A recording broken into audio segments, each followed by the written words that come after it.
Olá pessoal, tudo bem? Mais uma questão aqui bem interessante, completa, para a gente revisar muitos conceitos, tá bom? Vamos lá. Uma mistura extremamente complexa de todos os tipos de compostos, proteínas, peptídeos, enzimas e outros compostos moleculares menores compõe os venenos dos insetos. O veneno de formiga tem alguns componentes ácidos. Já vem dando uma dica para a gente aqui, tá? Tal como o ácido fórmico. Bom, ácido fórmico é um ácido orgânico de forma OH, dupla OH. Isso aqui é a característica dos ácidos, que nós chamamos de ácidos orgânicos, tá? É a presença dessa carboxila, tá bom? Então, sempre que virem, né, um composto orgânico com essa estrutura, certamente será um ácido orgânico, tá bom? Então, essa estrutura aqui do nosso ácido fórmico ou ácido metanóico.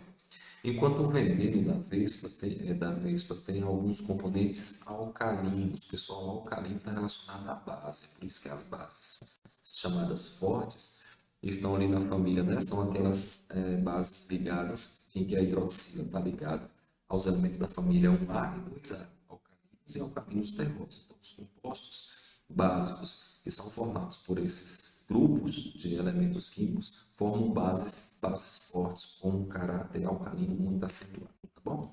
Então, o veneno da formiga ácido, o veneno aqui da vespa básico. O veneno penetra rapidamente o tecido uma vez que você foi picado.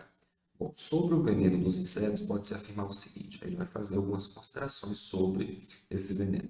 O veneno da formiga possui pH entre 8 e 10. Gente, pH entre 8 e 10 já é um pH base, tá? Não se esqueçam que o pH, quando ele é considerado ácido, então esse pH tem que ser menor do que 7, tá? Então, pH menor que 7 é o que vai caracterizar compostos ácidos. Não é o caso, porque o veneno da formiga, como é ácido, então teria que ter um pH menor que 7, não entre 8 e 10. Então, esse item já está errado. A fenolftaleína, pessoal, isso aqui é um indicador ácido-base, muito importante, hein? Né?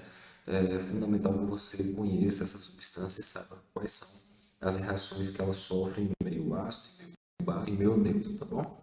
A fenolftaleína é um indicador de pH que apresenta cor rosa em meio base e apresenta aspecto incolor em meio ácido. No entanto, na presença do veneno da vespa, esse indicador teria sua cor inalterada, ou seja, teria sua cor aqui sem nenhuma modificação devido à mistura complexa dos outros compostos. Gente, o veneno da vespa tem um caráter alcalino. Se tem um caráter alcalino, ele é básico. Se é básico, veja, a fenolftaleína vai ter um aspecto incolor na presença desse veneno da vespa, tá? Então, não tem nada aqui que o examinador está dizendo que não vai alterar sim, porque o caráter do veneno é alcalino, é básico. Então, a fenolftaleína vai ter um aspecto tá certo? Ele também está errado.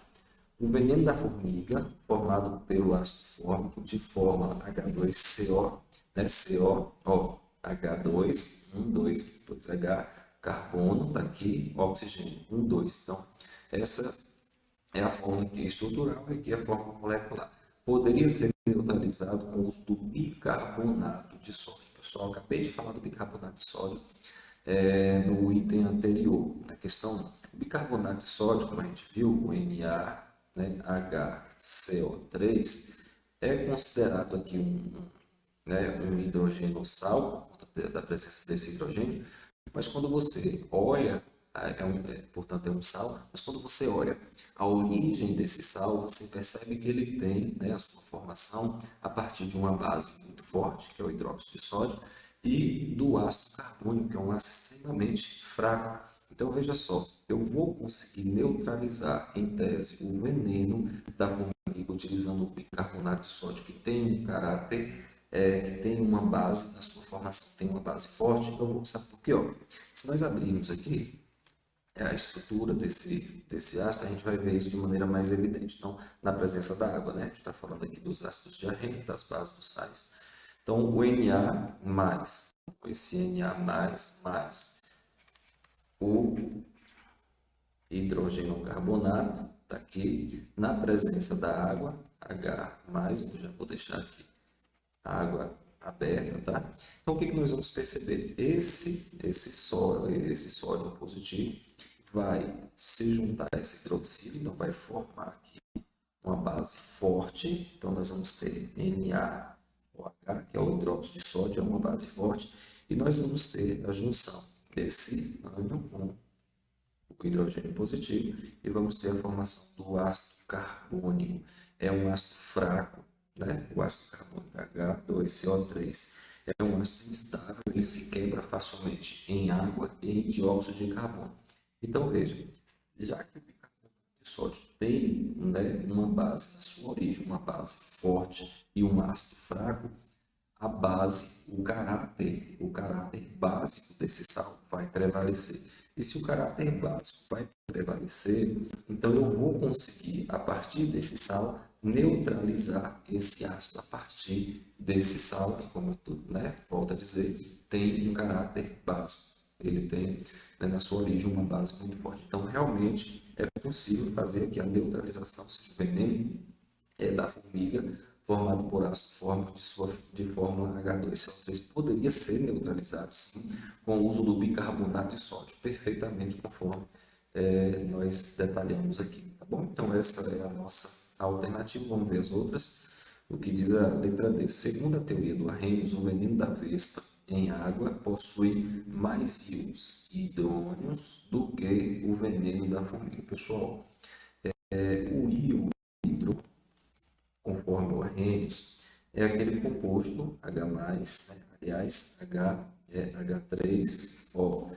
É a junção, na verdade, do próton, né, do oxigênio, do hidrogênio positivo, mais a água, H2O, ou seja, é uma captura. A água, em razão dos pares eletrônicos que o oxigênio tem aqui disponível, ele acaba compartilhando esse par de elétrons, por isso que essa reação, além de ser de Arrhenius, também é de Lewis, né? Ela compartilha esse par de elétrons aqui com esse hidrogênio e acaba formando aqui o hidroxígeno. Mas veja bem, quem tem uma maior concentração do próton, né, desse H+, são os conteúdos ácidos, são os ácidos que fornecem esse tipo de estrutura e não as bases. Então, segundo Arrhenius, o veneno da vespa em água possui mais íons hidrônio do que o veneno da formiga, ao contrário, na verdade. O veneno da vespa, por ser alcalino, por ser básico, vai ter mais hidroxilas presentes e não o H+. Quem vai ter esse H+, uma maior quantidade, vai ser o veneno da formiga, tá bom?